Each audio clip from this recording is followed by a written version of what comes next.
ওদের পেটের ভিতরে হাত ঢুকাইয়া সেখান থেকে বের করা হবে ইনশাআল্লাহ।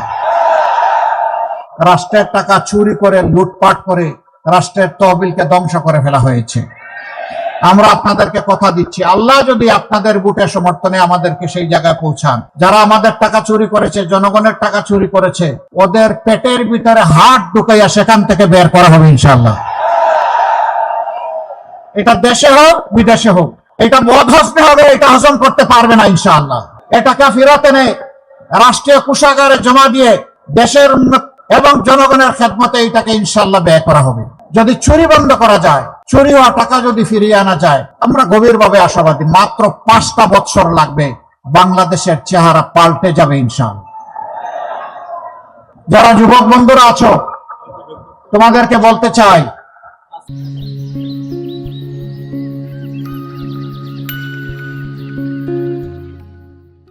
তোমাদেরকে আমরা কোনো বেকার ভাতা টাতা দেব না। বেকার ভাতা দিয়ে তোমাদেরকে আমরা অপমানিত করতে চাই না। আমাদের যুবকেরা কারো কাছে বেকার ভাতা চায় না। আমাদের যুবকেরা তাদের দক্ষতার যোগ্যতার স্বীকৃতি চায়, তারা হাতে হাতে কাজ চায়। আমরা কথা দিচ্ছি, তোমাদের প্রত্যেকের হাতে মর্যাদার কাজ তুলে দেব ইনশাআল্লাহ।